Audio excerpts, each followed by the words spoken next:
So first of all, Kempo was here, Kempo Lecture was here last month, and so gave empowerments and advice, teachings, etc. to people. And so we have to try to bear that in mind. His training and his position and his knowledge, his wisdom, and the fact that he has devoted his life to the Dharma, and Dharma devotion like that is not for his own, in the beginning maybe, but it's not for his own result, really. The real Buddhist practice, the real Dharma practitioner practices for everyone else, all beings, as many beings as possible, and with a mind of all beings without exception. But of course that's very difficult, and that is that span, that scope in your intention when you practice each day grows in strength and grows in clarity as time goes on. Right from the beginning, you know, like I say, at first, it's very easy to fall into the trap of practicing what you've received from these great teachers and from this great tradition for oneself, just for one's own, trying to, So first of all, every being has been born, and due to being born, there are many, many challenges. That's the main thing. That's the first thing that we need to realize when we approach any religious practice. And one thing that every being, even if they're not religious, every being, if possible, meaning that obviously there are many beings who cannot contemplate their situation, but us as humans, we have got this special opportunity to contemplate our situation. And when we contemplate our situation, it can get uncomfortable, because we have to start thinking about lifespan and impermanence. And that was at the moment we're giving a talk on the four great seals, which Buddha taught, the fully enlightened Buddha taught, the four great seals. And they are very famous. It's a very famous teaching, very famous 4 lines of the Dharma, which is taught throughout Tibet and all the Buddhist Mahayana tradition throughout the world. And the reason they're so famous is because they are the basic structure of the view, the real practice. And last month Kempo Lecture was here, but before that we started this 4-week course, a 4-month course, and each month is supposed to be one of these 4 lines of the 4 great seals. And the first one was, all compounded things are impermanent. And it's a wonderful line, and if you can try to remember it every day, and if you have time, meditate on it every day, then it will change your view and make your heart free. But we don't have time, and we get distracted by life, and therefore we construct a cage of our own making around our heart, around our mind. All compounded things are impermanent. If you meditate on that regularly and really try to understand the basic meaning of it, a feeling will come over you, in other words, in your mind, and you will realize from that meditation that if everything is impermanent, there is no point in trying to hold on to anything, ultimately. That is the real key, the real message Buddha is trying to give all beings who are intellectually able to understand these 4 great seals. All compounded things, compounded or conditioned things means a collection of things, and everything is that. Everything is a collection of things, aggregates, constituents, ingredients, whatever word you want to use. but everything is a collection of things. You think singularly, so you may think tree. For example, a tree definitely seems like it's a singular thing, not made of other things. But of course, air, water, earth, sun, everything comes together to make that the seed, the previous tree, etc., etc. So everything is a collection. And if it's a collection, it's necessarily 100% without exception impermanent, which means it will change, it will end. It will no longer be in its present form. And if it's changing, if it's ending, if it will at some point no longer be there, the important point of this first line is do not grasp at it, do not become attached to it. And this realization of non-attachment frees your mind, because at the moment your mind is attached to so many things, and your mind is attached to so many things, and every single one of those things is impermanent. So the question is, not from me, from Buddha, from the great masters, right? Their question to you is, what is the point? What is the point of your attachment to these things if they are temporary? Because when you think about them, you do not think of them as temporary. You don't think, I'm going to grasp that, I'm going to hold on to that personally as mine, as valuable, as precious, because it's impermanent. You never think that. You think, I'm going to hold on. You don't think about it. That is the main problem. There's actually no logical reasoning behind attachment.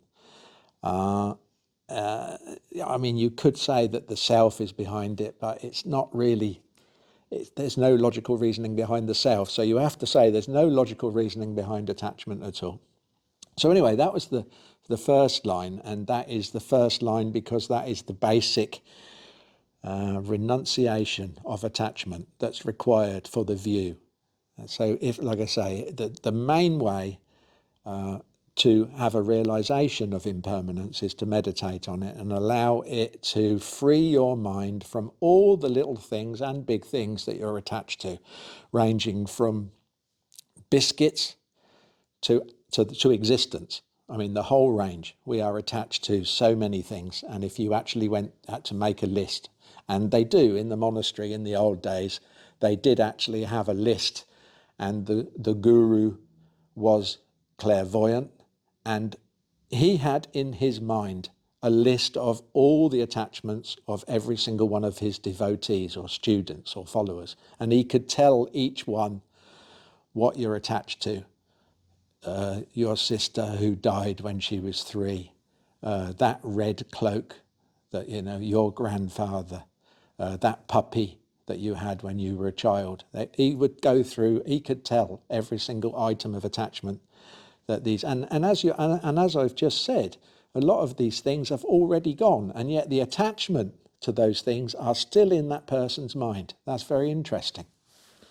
So to clear our mind is the point of the first line. All compounded things are impermanent. So we clear our mind of the attachment, and that is difficult because we do not understand the benefit of not having attachment. In fact, and I'm afraid to say this, but in our ignorance, we do see some benefit from attachment.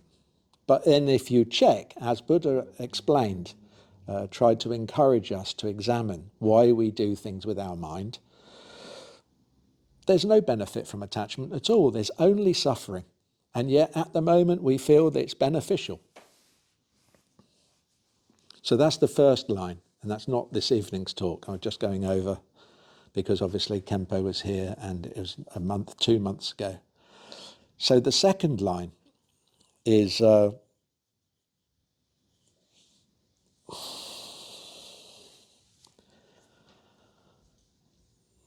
got to get it right. The wording is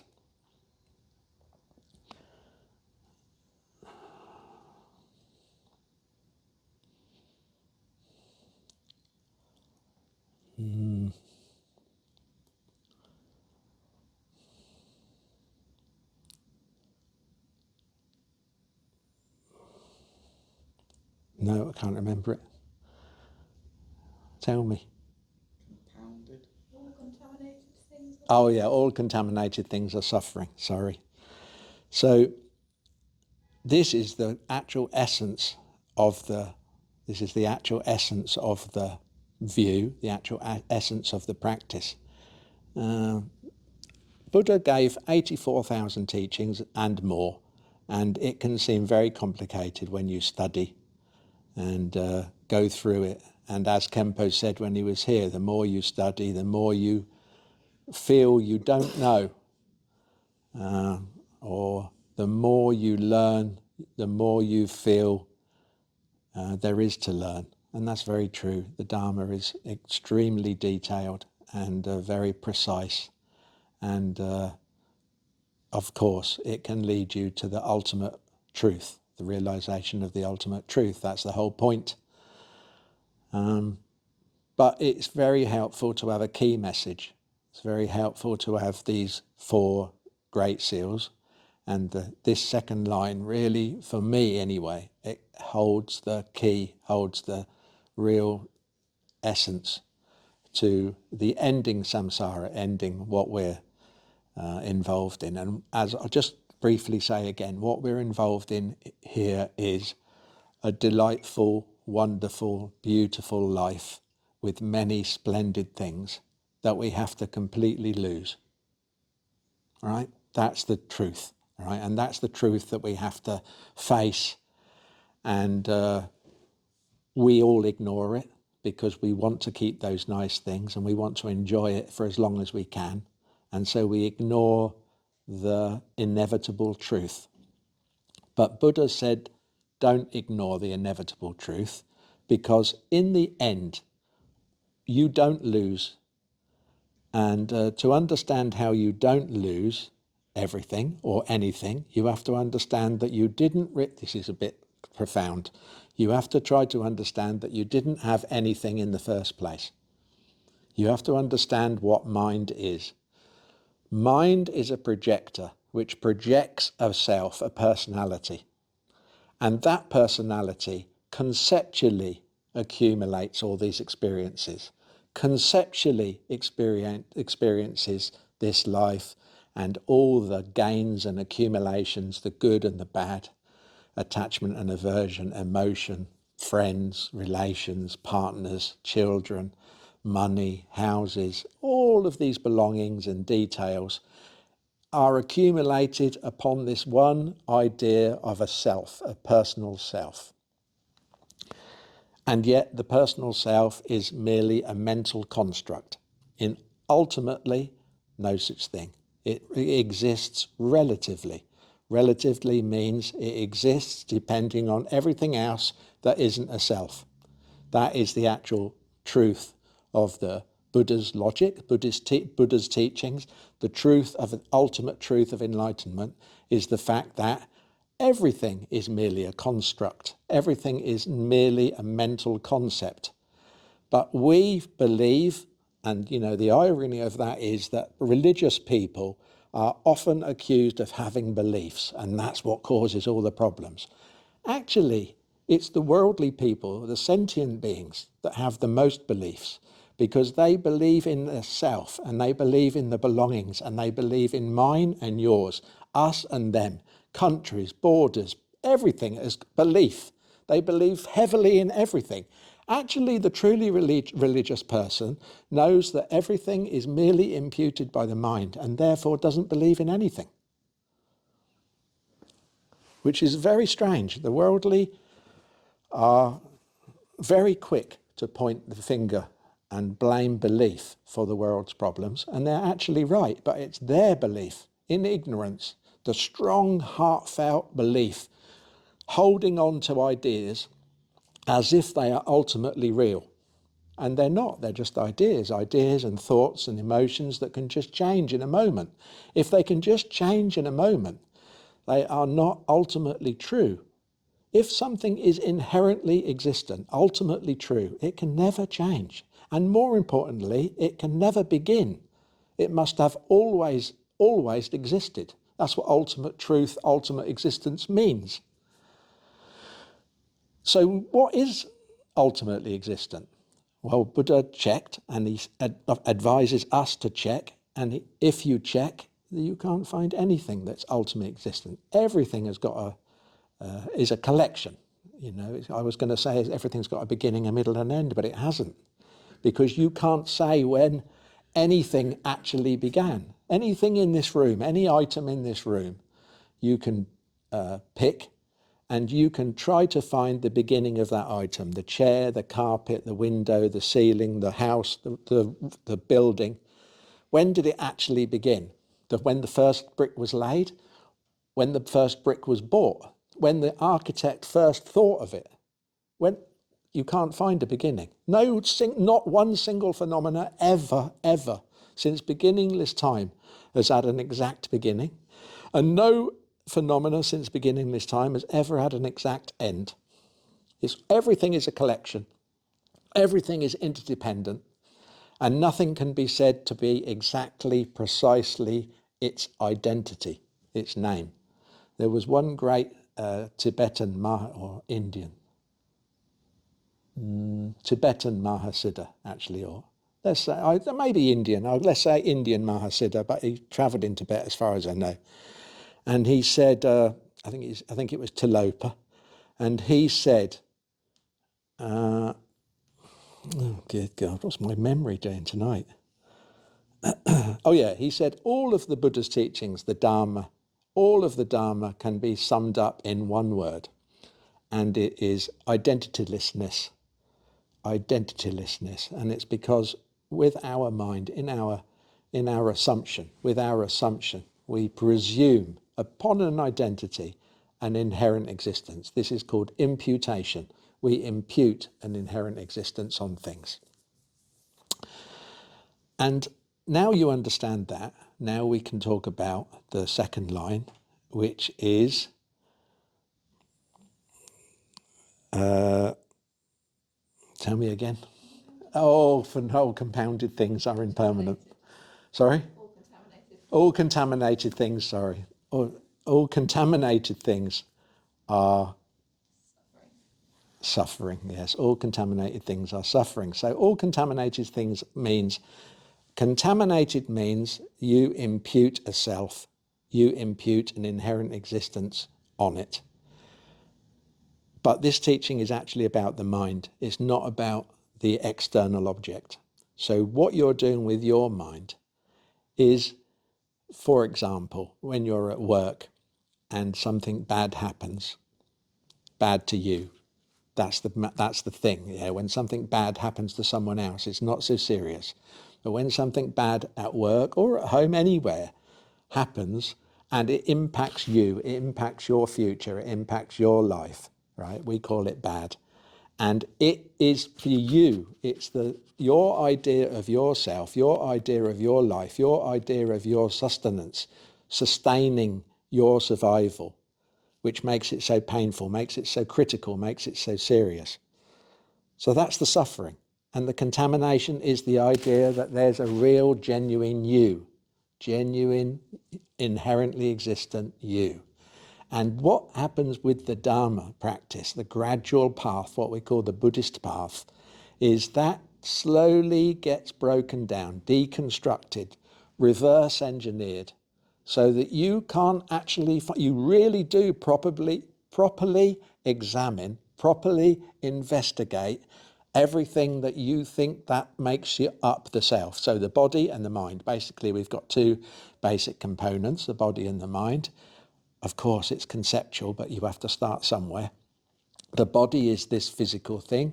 The mind is the thinking thing, consciousness, awareness. So you go through them. You go through the body and you try to find what is actually, instead of just presuming a blanket presumption over the whole compound of body and mind, you go through it and you try to investigate, try to find what is this. This is my hand. But hold on, this hand came from the parents. And if it's my hand, then,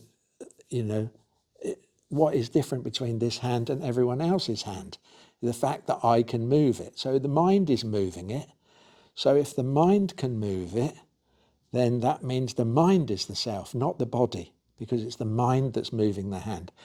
Through this kind of Dharma investigation, which the Buddha has given many examples, and obviously very great masters, Buddhist masters since, many great lineage masters have written many expositions and treatises on this subject. And you investigate, and you go through all the thoughts and emotions and propensities and tendencies and proclivities and everything. You try to check, and you really genuinely try to find that personal identifiable self, yourself.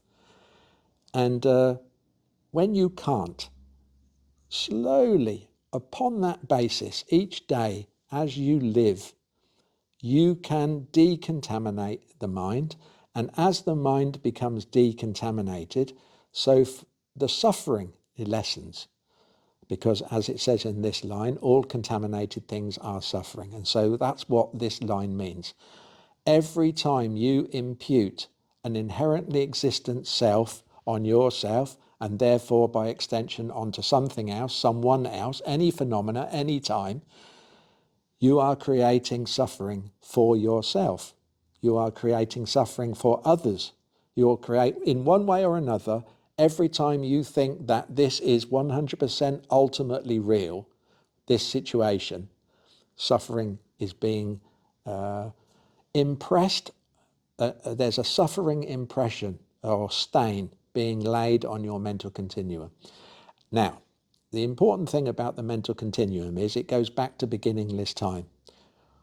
Although it's the basis of our mind now, like the clear light of a projector is the basis of the film that's being projected onto a screen, that film that's being projected, those images, that is our current life. The light is the basic pure mind, the basic what we call Buddha nature. It's the very, very subtle primordial awareness which is at the basis of every single being's mind. It's got no characteristics. That's the important point. It's got no time. It's got no size. It's got no particular life or no particular name or identity, anything. When you can get back to that truth, what we call the ultimate truth mind or the ultimate truth clear light, that is enlightenment. That's liberation. But at the moment, we're completely caught up in the details, in the film. We're heavily invested in the film, and we have got no idea about the very subtle clear light that is actually the only thing that's permanent, actually the only thing that's real. So this is a very profound, these four great seals are a very profound teaching given by the Buddha, and they're all about the actual, real, natural state of mind and realizing it in order to remove all the suffering. So from our point of view here now tonight as relative sentient beings who are facing the challenges of existence, facing the challenges of life, we can, although we're not monastics, and so we can't 24 hours a day like they do in the monastery, view everything of body, speech and mind as selfless. We can't do that, all right? But what we can do is just bear this in mind, that every time we genuinely have that dualistic feeling, dualistic means myself and this, whatever's happening is affecting me. So it could be a good thing, it could be a bad thing. But that's happening to us all the time. When we leave this building tonight, if it's cold outside, the self is immediately imputed. We think, oh, it's cold. And you get this idea, you get this feeling of cold. If it was warm when we got outside, you'd think, oh, how lovely. And you'd still get that feeling of self. Everything imbues the mind with the sense of self because that's our habit. We've got a very, very strong, addicted, familiarized habit of everything being judged according to the idea of the self. And yet there's no such thing as the self. It's just a habit, and it's been going on for millennia. Actually, it's been going on for eons, but it's a bit mind-blowing when you think of it like that. So the main thing is to just realize that it's not your fault. It's not our personal fault in this life. We're not saying, that we've done something wrong. This ignorance or unknowing has built up over many long time, many past lives, and the mind, not our mind even, the mind is conditioned into believing this dualistic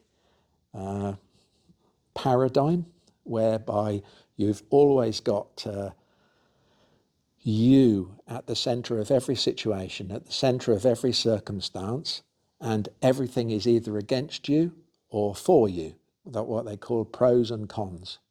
And it's not like that at all.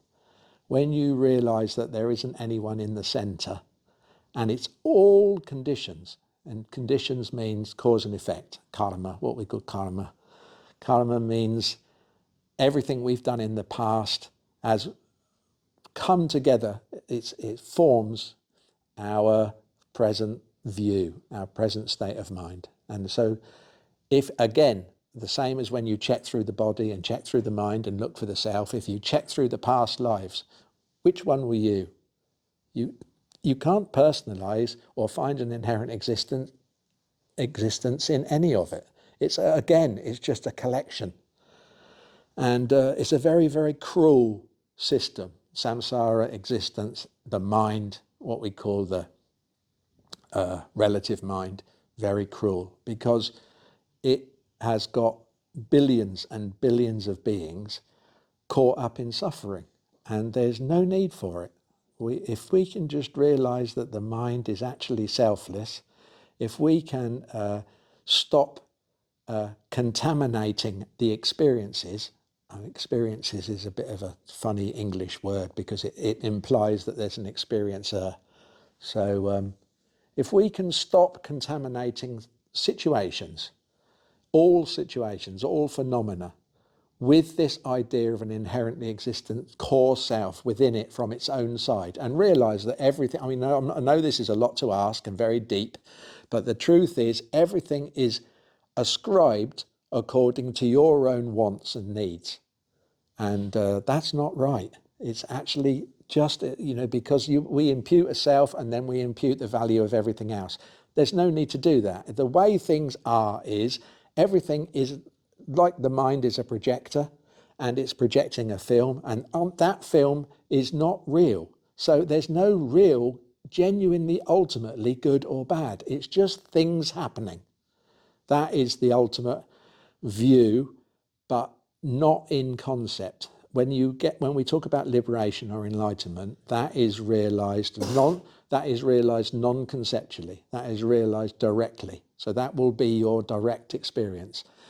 The big mistake you can make on this is that you can think that because you understand it conceptually, what I'm saying or what Buddha said, then you've got some kind of understanding and therefore, you're realized or you're attained, you've realized something. That's not, understanding and realization are two completely different things. Realization is when this view is permanently in your mind spontaneously and there's no other option, it can't stop. It's your actual natural view. It's your actual natural primordial awareness wisdom. It's the direct constant, and it has got no alternative. And so when you've got that, then that's when you can say, well, you won't need to say, but obviously that means liberation. That means the mind is liberated from the trap, the contamination. And that contamination, as it says in this line, is the thing that causes the suffering. So Buddha, I'd just like to say something about Lord Buddha, Buddha Shakyamuni. We're going back now, as I said, it's a bit mind-blowing because you have to go back many eons. But many eons ago, there was a very great god king. And I don't know how believable this is for you, but in the god realm, they can have many things, wonderful, magical things that can't happen in this world, and they also live a very long time, and so these things are possible. And this god king had 1,000 sons, and the god king was Buddhist. He had very great faith in an ancient Buddha. So this was before Lord Buddha Shakyamuni. Buddhas have been appearing for the sake of sentient beings since beginning this time, and this king dedicated his 1,000 sons to be bodhisattvas and taught them to be bodhisattvas. And one day he asked them to draw, as far as I know, they had to draw kind of out of a receptacle, a very vast vessel, the land that they were going to be born in, and they had to state their intention and when they would do it, etc. And of these 1,000 sons, all 999, they chose what we call a bright period. A bright period of an eon is when there are many good, beneficial, spiritually beneficial conditions. The beings, the environment, the beings' minds, the virtuous action. So virtuous action means everyone is very nice and pleasant and not engaging in negative actions. There's no crime, and even their minds are virtuous, happy, humble, beautiful. And so when the real genuine Dharma of selflessness, etc., and enlightenment and the path and all the, obviously the six perfections, generosity and compassion and loving kindness and moral discipline, and these things are introduced to those people, they very quickly progress, they very quickly advance. But one of these 1,000 sons decided, no, that's not, I'm going to appear in a dark period where the beings are suffering the most, where the beings are really going to need this teaching. And that one son was Lord Buddha Shakyamuni. And so we can when we talk about the compassion of Lord Buddha Shakyamuni, that's what we're referring to actually, is that out of all those 1,000 bodhisattvas, he had the most compassion, he had the deepest loving kindness for sentient beings, because he was willing to go into the worst possible conditions for the students and for himself. He knew how dangerous and how challenging it would be, but he wasn't thinking that. He was thinking of the amount of suffering that could be ended through knowing the truth, the ultimate truth, and not being strung along by this relative dualistic idea of self and others, me and mine, this and that, subject objectivity all the time. That is the trap. And so that is the meaning of this line. All contaminated things bring suffering. You contaminate them with your idea of self and believing that that object has got a self within it as well. And that's the dualism. There's no such thing as self in you, in anything, in any phenomena. The main thing to get over is your idea of your own personal self, because obviously, like as I said, by extension, everything else, that self-logic seems to is contagious, it infects everything that you come across, everything that you deal with, and therefore they feed each other. The dualistic two sides feed each other. So we need to end that. And the next talk is about that, is about selflessness. And so I don't want to cross over into the next line. The first thing to do is, as I said, there's 4 lines in this verse. The first one is about impermanence. That is the real logical, conceptual way, easy way to meditate, and that meditation will free your mind, because you realize if everything is impermanent, there's no point in grasping, there's no point in gripping, grabbing, clinging. There's no point in clinging onto it like we do. But of course, you have to realize that at the moment we cling. So there's a bit of what we call vipassana, which is analysis in that meditation, and you have to be honest with yourself. And once you are honest with yourself and you realize that you do cling to things and you grip and grasp and apprehend as if there's some kind of ultimate gain from it. Once you've done that, then you can start thinking, hold on a minute, it is all impermanent and there is not any real end to this. We end up with, there's no point in contaminating the mind, pushing the mind to try and own things that can't be owned. There's no point. So that's the first line. And then the second line is contaminated. All contaminated things bring suffering, as I've said. So then you can move on to that in your next meditation and you can think, what does that mean? Contamination. I am imputing on everything the self that I also impute on this body. This body is the basis of imputation. I believe that inside this body is a personal, identifiable, core, inherently existent self.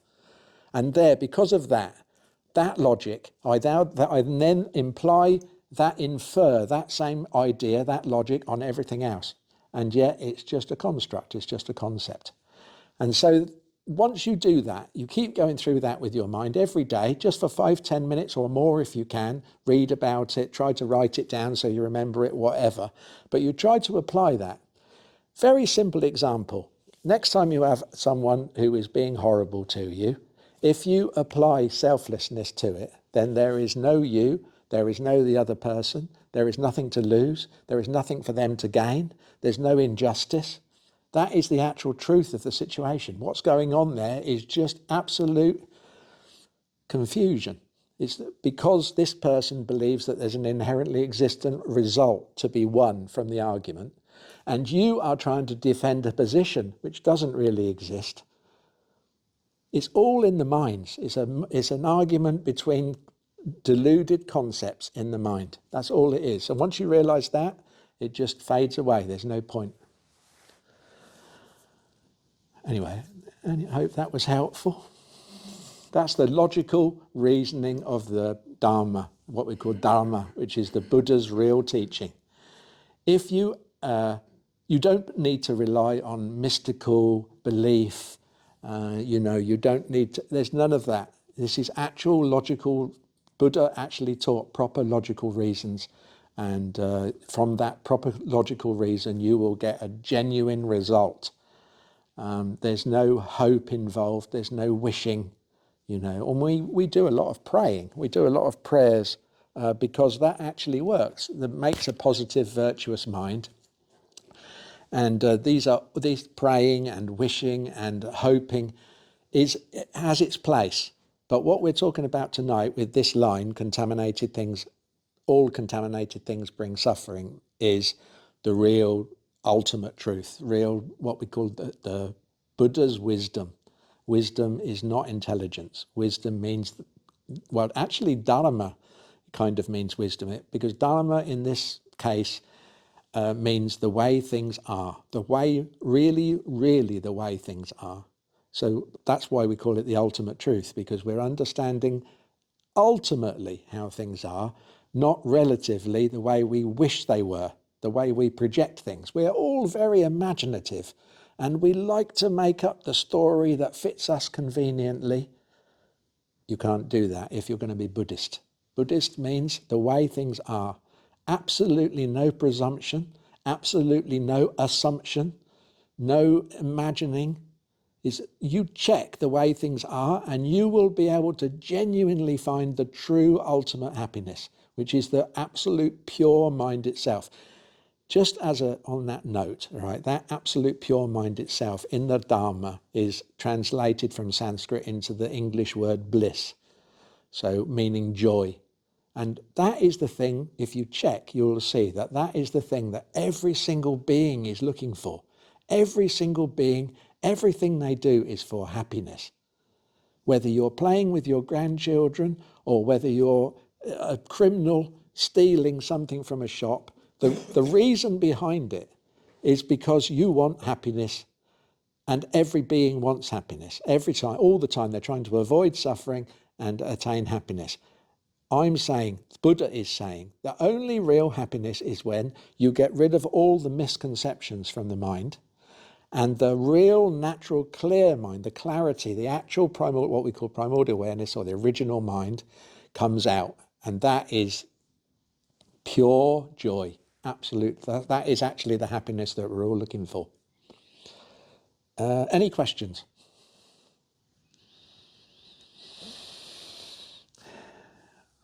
Or should we do a meditation? All right. So the secret to meditation is familiarity. And in Tibetan, the word is gom, and gom actually translates directly to familiarity, habit. And so our habit normally is the self. And the habit normally is seeing everything from the perspective of the self.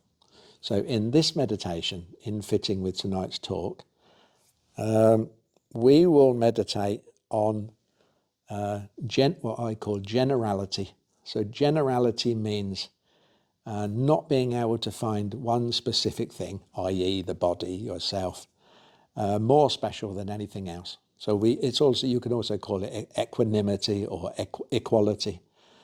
So we're meditating on equality, and I think some of you have already got the idea, but everything out there at the moment to you is more or less equal.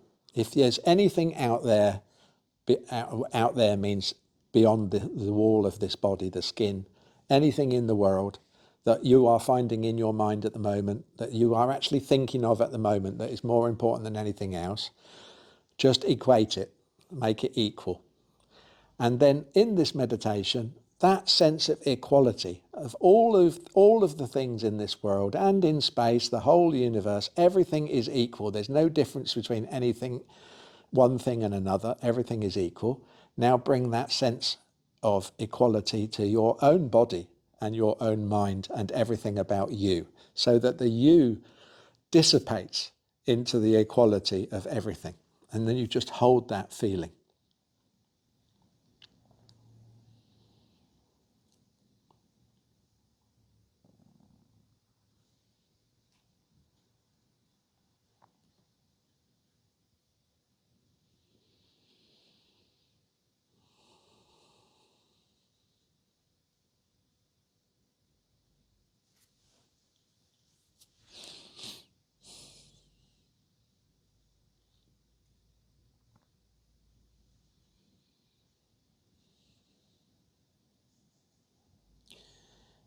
If you have trouble with this, just think of some inanimate object like a tree in a forest somewhere that you've miles away, and just the way you feel about that, feel about this body.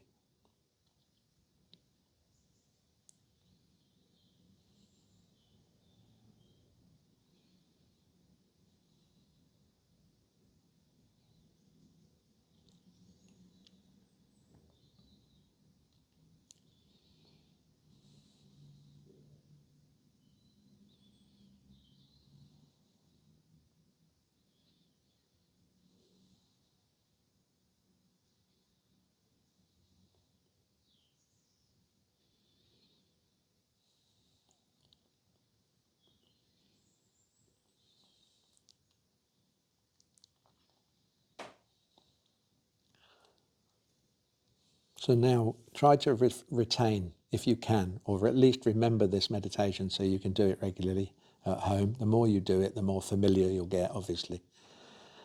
And it will really help you in situations, because, as I say, in situations, the main problem is the self-grasping, the idea of self, and it contaminates the situation, contaminates the conversation, contaminates your thought process, and then causes suffering. So if you have this mind of equanimity, equality in everything you do, if that's your approach, and then from that equanimity you can move on to the loving kindness. Loving kindness is the real practice, and then it goes on from there. But first of all, we have to have the equanimity, which lowers our self-grasping and allows us to increase seeing everyone else the same and not judging them. And so this is a beautiful mind, a very, very beautiful, gentle mind. And we need to cultivate this as quickly as possible. So now with that mind, come back into the room and try to have that mind in your everyday life, and it will really help. Now, when I say really help, it's not supposed to be a worldly technique to make you feel a bit better. If you actually do this practice with enlightenment in mind, that is what we call a kind of Hinayana practice, which means you are trying to attain enlightenment for yourself. But we are Mahayanists, and some of us are Vajrayanists. And so if you are a Khenpo Lekshe student, you are a Mahayanist, and so your intention, your dedication of this practice must always be to all beings, not for one's own enlightenment. The only reason you wish to attain enlightenment is for the sake of all beings. And that's very important. And then the Vajrayana is a more profound, but it's still the same intention as that. Final thing I'd like to say is if you've received some Vajrayana initiations from Khenpo Lekshe, then you must try to remember daily how precious and sacred and wonderful, what a wonderful opportunity, really 1,000,000,000 to 1 opportunity to receive those practices from a genuine, authentic lineage guru. And therefore, because of the unbroken lineage of heart blessing from actual fully enlightened Buddha, those practices are, well, there's nothing else in life really that can compare to that time that you spend doing that practice each day or whenever you do it. It's a very, very special, unworldly, unusual, exquisite, elegant, tranquil thing to be doing, profoundly wonderful. And try to approach it like that. In the West, we're so busy and preoccupied. It's very often the case that we feel like we're just holding our commitment by doing our practice. And we don't really understand the profound effect in the future that this practice will have. So try to bear that in mind when you do it. Thank you. That's it. Thank you very much. Thank you.